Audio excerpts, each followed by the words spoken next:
O teste para a gente ver se é cansaço é o seguinte: se você descansa, passa. Tá. Então vamos supor, você tirou uma semana de férias, ali uma semana de folga, ou pegou um feriado prolongado, foi para uma praia, foi para um lugar longe, descansou de fato, esqueceu o celular, tudo. Você volta na segunda-feira, legal? Cansaço.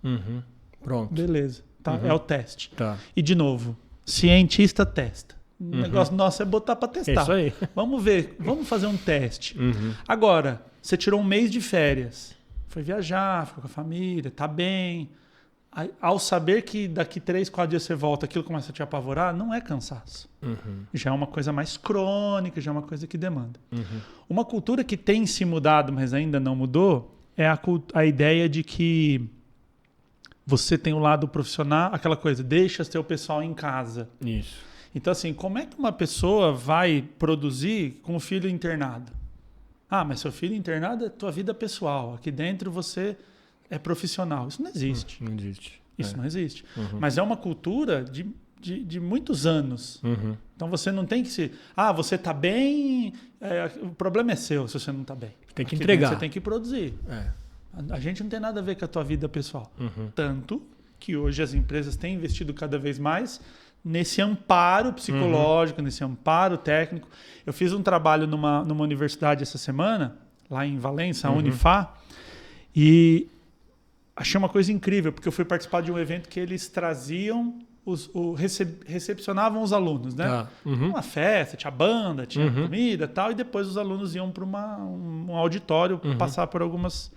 E aí a professora explicando o portal, como que acessa e tal, e um dos pontos era uma área com psicólogos, com pedagogos, para dar esse amparo para o aluno fora da técnica. Você vai estudar aqui, tem um professor, mas assim, tem um pedagogo que vai ajudar você a organizar teu horário. Tem um psicólogo que a hora que você falar, eu não aguento mais, estou estressado, você vai poder fazer ali uma terapia. Então, olha que interessante a universidade pensar nesse lado humano. Nesse outro lado, sim. Porque não adianta você falar, você não tem que se importar com essa coisa. Então, as empresas têm investido nisso. Então, há uma ideia errônea de razão e emoção serem dúbia. Né? Assim como corpo e mente. Corpo é uma coisa física que eu toco, mente é uma coisa que está voando aqui. E não é. Tem o Descartes, né? O René Descartes, que foi muito importante para a história da humanidade, mas nessa aí ele arrebentou com a gente, que foi essa dualidade entre corpo e mente. Sim. Então, por exemplo, vamos imaginar numa situação hipotética, eu pegar uma pessoa, colocar uma seringa nela e extrair a dopamina que ela tem, automaticamente eu coloco essa pessoa no estado de depressão, no estado de anedonia, que aquela não tem vontade de fazer nada, né? Automaticamente. Tá. Então você vê que o comportamento ele é um desdobramento de uma ação fisiológica. Então, por exemplo, se eu dou uma carga de cortisol e adrenalina numa pessoa, automaticamente ela entra num estado de... Sim, fica ligadona. Né? Pessoas que têm, por exemplo, síndrome do pânico. Tem pessoas que têm um tumor na cabeça, esse tumor empurra uma área que manda um sinal errado e libera cortisol, adrenalina e noradrenalina. Essa pessoa tem síndrome do pânico. Só que às vezes a síndrome do pânico, a depressão é vista como o quê? Falta de Deus, você falta de força de vontade. Só que a gente não chega para um diabético... Na minha época não tinha isso, né? Alguns falam. Agora tudo é depressão, tudo é TDAH. Claro, tudo é TDAH, tudo é depressão. Por quê? Porque hoje você tem como fazer o teste. Ninguém chega para um diabético e fala assim, cara, vamos lá, pâncreas, produz insulina aí, pô. Que palhaçada vamos é lá, essa? Força de vontade. Não, a pessoa tem um negócio ali, a pessoa tem diabetes, não, então, pô, vamos o que você precisa comer? Vamos preparar aqui. Eu sempre dou um exemplo. Se você sair agora ali, no centro da cidade, e uma pessoa sofrer um acidente e tiver uma fratura exposta, todo mundo ajuda. Chama a ambulância, ajuda, pega, conversa com a pessoa, toma aqui, tal, e vem aquela... Todo mundo ajuda. Agora a pessoa com depressão, muitas vezes, tá com frescura, tá sem força de vontade. A pessoa vira o caminho ali, vai atravessa para outro ver, lado. Né? Não dá para ver o que está acontecendo. E aí eu sempre digo, se ansiedade e depressão dessem fratura exposta, ninguém tinha. Todo mundo ia cuidar. É verdade. Então, essa possibilidade de você entender o que está acontecendo, ter know-how técnico de falar assim, caramba, não é normal eu acordar com sono. Sim. Por exemplo, eu pessoa física, a minha depressão, ela se mostra ou o meu estado depressivo, para ser melhor dito, ela se demonstra no sono. Então, por exemplo, fui dormir, deu 10 horas, hoje estou com sono da noite. Dormi. Acordei meio-dia no outro dia. 14 horas de sono. Alerta, sinal amarelo. Pode ser que é só um dia de cansaço. Sim, sei lá, a gente vai acumulando e tal. Um dia meu corpo falou, quer saber, meu? Vou desligar esse cara aqui para ele dormir e recompor. Legal. Só que aí eu já tô alerta. Se no outro dia eu acordei meio-dia e 10 horas da noite eu tô com sono de novo, opa, não tá normal. Tem alguma coisa que tá me atrapalhando. Agora, se eu volto no meu estilo, 11 horas dormi, acordei às 8, volto ao normal, legal, era só um dia de cansaço. Sim. Por isso que é importante o teste. E a neurocomunicação, Fernando, ela é importante dizer o seguinte: falar em público, dar palestra é neurocomunicação, conversar como nós estamos aqui é comunicação, só que o mais importante da neurocomunicação é você conversar com você. É você se entender. É você começar a pegar as coisas no começo. Se a gente vai de novo para a parte física, que é mais fácil entender. As chances de cura de um câncer, se ela pega lá, quando a primeira célula está abrindo, é muito maior. Muito maior. Quando ela está no estágio avançado, a chance de você ter sucesso reduz muito. Com a saúde mental é a mesma coisa. Então, essa depressão que eu falo do sono, ela se desenvolveria daqui 2, 3 meses. Entendi. Às vezes grave, como já aconteceu. Já tive estado de depressão de ficar trancado num quarto um mês, cara. E dormir, muito sono, muito sono. Tem gente que fica brava, eu não fico triste, não tem tristeza. E é normal, assim. Mas você deixa de ter vontade de fazer muitas coisas que você fazia normalmente, né? Sono. E sono. Sono, assim. Imagina se tipo, nessa época, assim, acordava meio-dia, 1 hora da tarde, levantava, comia uma coisa, assistia 2 horas, 3 da tarde, dormia, dava uma cochiladinha até as 4, aí passava, aí ficava às vezes à noite ali e tal, quando 10, 11, sono, acordava. Então assim, dormia demais, 18 horas no dia. Falou muito comigo também. E mau humor, cara. As pessoas percebem, nossa, como você tá mal-humorado. Né?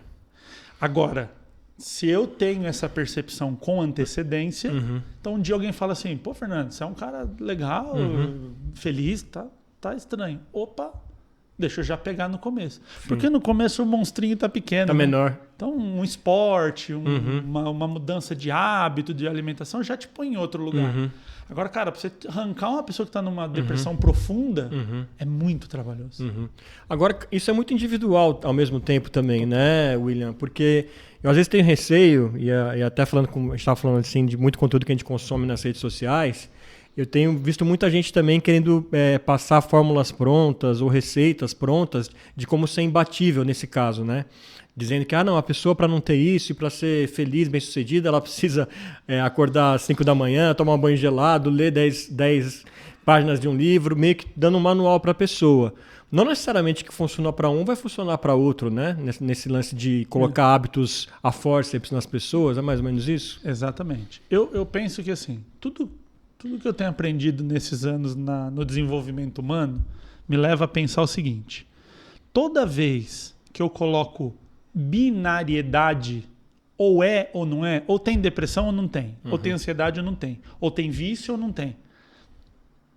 É difícil falar toda vez porque, né, a gente trabalha num mundo muito extenso. Mas 99,99% do que eu estou falando, toda vez que você bota no binário, você erra. Você erra, porque o ser humano é muito mais complexo do que um nome. Eu digo que a linguagem, ela é a nossa bênção e a nossa... Como que é o nome do outro? A bênção? The curse, né? Eu sei muito em inglês isso. É a maldição? Maldição.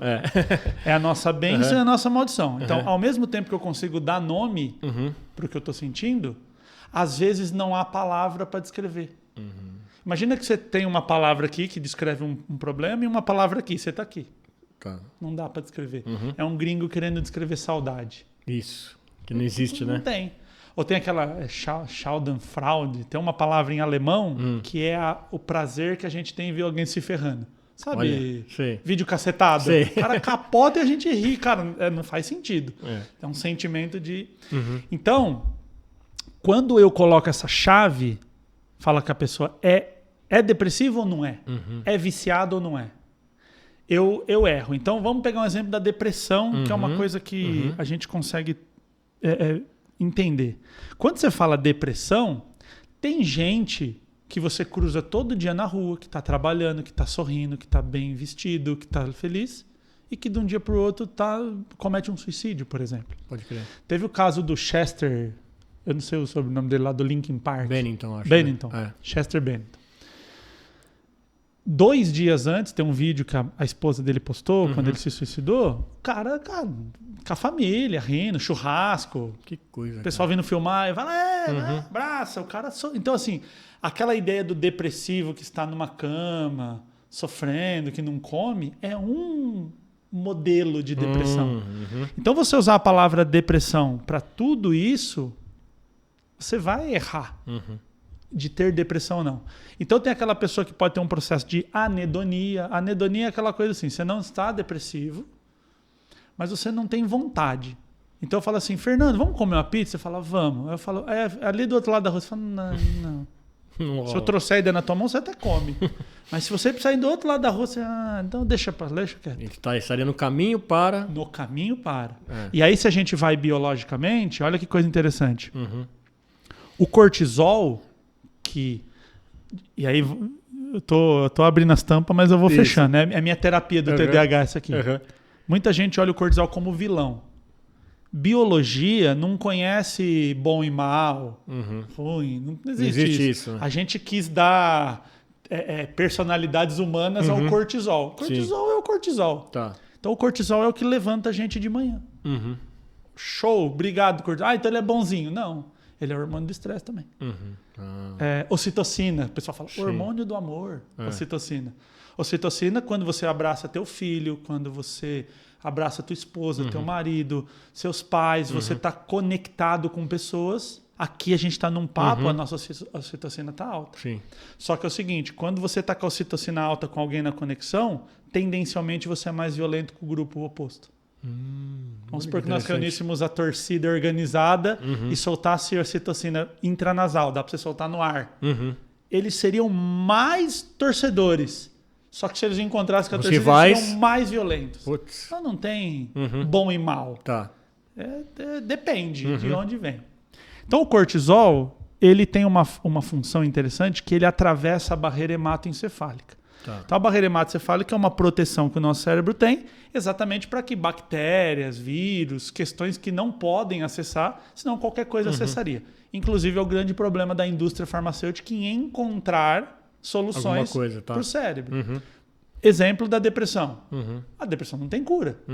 Hoje o que a indústria farmacêutica oferece são atenuação dos sintomas, tal, mas você não tem um remédio que cure Vai depressão. curar, sim. Né?